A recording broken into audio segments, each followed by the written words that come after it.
Bonjour à toutes et à tous, bienvenue dans les énergies de la pleine lune qui précède le solstice d'été et qui se forme dans l'axe Gémeaux-Sagittaire. Alors je suis vraiment en retard car je tourne cette vidéo le lendemain de la pleine lune. Euh, mais comme les énergies de la lunaison sont actives depuis cette pleine lune et nous accompagnent au moins jusqu'au dernier quartier, donc encore une bonne semaine, je me dis que ça peut toujours être utile. Voilà. Euh, alors, la pleine lune est dans le signe du Sagittaire et l'énergie du Sagittaire, c'est une énergie qui nous connecte à l'esprit, qui nous connecte aux dogmes, aux croyances, aux religions. Et je dirais surtout à ce qui nous relie, à ce qui est plus grand et plus vaste que nous. Euh, Lorsque la lune est en Sagittaire, lorsqu'elle est pleine dans le signe du Sagittaire, on peut demander la grâce de Dieu, on peut demander de l'aide, on peut demander une guérison spéciale. Alors c'est vrai qu'on peut faire ça tout le temps, toute l'année, mais on va dire que c'est encore plus fort, encore plus propice avec l'énergie du Sagittaire. C'est une magie supplémentaire. Car l'énergie du Sagittaire, c'est celle des temples, des lieux sacrés, où l'on se recueille pour prier, pour méditer, se poser, pour se déposer. Le premier des temples, c'est notre corps, et beaucoup de planètes en taureau nous le rappellent pour cette lunaison, et puis notre maison également. Alors, ce qui est intéressant dans cette pleine lune, c'est qu'elle forme un carré, donc une dissonance avec Neptune. Un carré, c'est une figure dynamique, de dépassement. C'est une énergie qui demande un réajustement, de l'honnêteté, de la souplesse et puis de l'humilité, je trouve. Donc il y a avec Neptune au carré de la lunaison une énergie de rêve, d'illusion perdue, de fantasme, de leurre qui est dans l'air. Et c'est pas la première fois que je vous en parle, mais la perte d'illusion, en fait, c'est toujours un progrès, une avancée. Car là où on avait besoin de s'illusionner pour avancer, eh bien en fait on évolue et on est prêt à vivre un nouvel épisode de notre saga personnelle. Donc bien sûr une perte d'illusion ça peut être douloureux, mais ce qui est douloureux n'est pas dangereux. Et ça l'est moins si on parvient à se dire ok ben je me suis illusionnée, mais en fait ce que j'ai vécu, ressenti, vibré, c'était vrai, c'était intense. Alors, peut-être que c'est immensément douloureux, mais c'est bien moi qui ai vécu. Et je suis riche aujourd'hui des enseignements que cette expérience m'a offertes.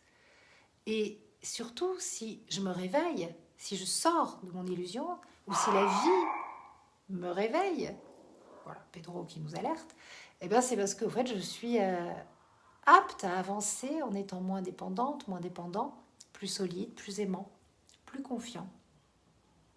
Il n'y a pas de sortie d'illusion sans sortie de dépendance. Ça va ensemble en fait. Et prêt à grandir. Alors, je vous parlais du signe du taureau. On a un amas planétaire. Enfin, il y a du beau monde en taureau. Le nœud nord Pallas Athéna, Vénus et Uranus conjoints. Donc là, vraiment, on est dans une fusion d'énergie, de créativité artistique. Le nœud nord, c'est la direction, c'est le chemin. Euh, et moi, j'ai l'impression qu'avec cet aspect, la magie du ciel opère et crée des ondes créatives de bonheur, d'intelligence humaine, de réconfort, de chaleur, de sécurité, mais aussi d'idées, d'inspiration, de vivacité, de créativité, d'humanité, de vie. Et puis, il y a quand même pas mal de choses qui repartent à l'endroit avec cette pleine lune. Euh, Mercure s'est placé sur le degré zéro du signe des Gémeaux. Il s'éloigne donc du carré qu'il formait à Saturne et qui donnait cette sensation que, ben, en fait, on était encore dans Mercure rétrograde et que tout était ralenti. Et notamment ben, dans les transports, les décisions commerciales, etc. C'est vrai que bon, ben, tout subit des gros retards en ce moment. Mais là, comme Mercure est à nouveau en Gémeaux, je pense qu'il va y avoir un léger mieux. Et puis Mercure, dans sa progression, va se placer au sextile de Jupiter pour amener plus de facilité.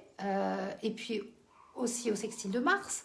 Donc ça amène une certaine forme de vélocité. En tout cas, voilà, ce qui était bloqué devrait se débloquer. Et puis, il y a un aspect vraiment remarquable pour cette pleine lune, c'est la conjonction Mars-Chiron, placée au trigone et au sextile de la lunaison. Et pour cette énergie-là, moi, les mots qui me viennent, c'est déclenchement d'une guérison.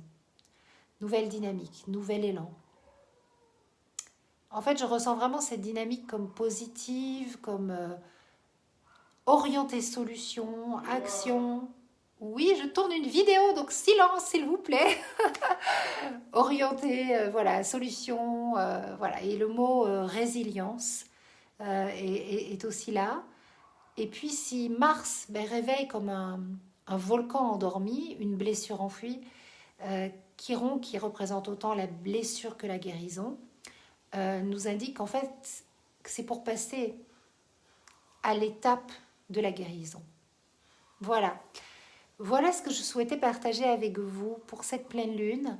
Donc, je vous souhaite de bien intégrer toutes ces énergies et puis, voilà, de ressentir vraiment les choses qui se remettent un petit peu en marche, là où il y avait beaucoup de flou et de chaos. Alors, je vous propose qu'on fasse nos traditionnels petits tirages avec l'oracle de la lune, que j'ai toujours en mode brouillon, que j'ai découpé moi-même. Il arrive la semaine prochaine, donc on va commencer les expéditions de début. Le temps de tout trier et tout, on commence les expéditions, comme on l'a indiqué, fin juin, début juillet. Donc vous n'allez pas tarder à la voir. Je vous avoue que j'ai hâte de la voir entre les mains.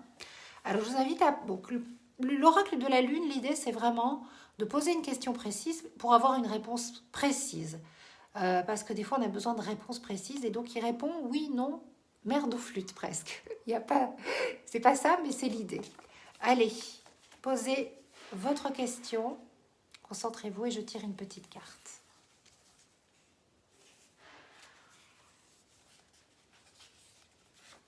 Ah ben voilà, lune de terre, ne lâche rien. Avance, tu es dans la bonne direction. La part de terre qui est en toi te ramène à tes besoins de sécurité matérielle, construis, concrétise, matérialise. Voilà, j'espère que ça va répondre à votre question. On va faire un tirage avec l'oracle des gardiennes du ciel qui va arriver. On y croit, on y croit.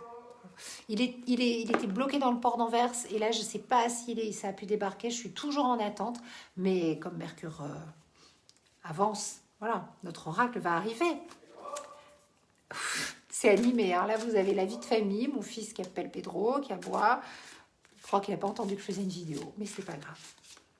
Allez.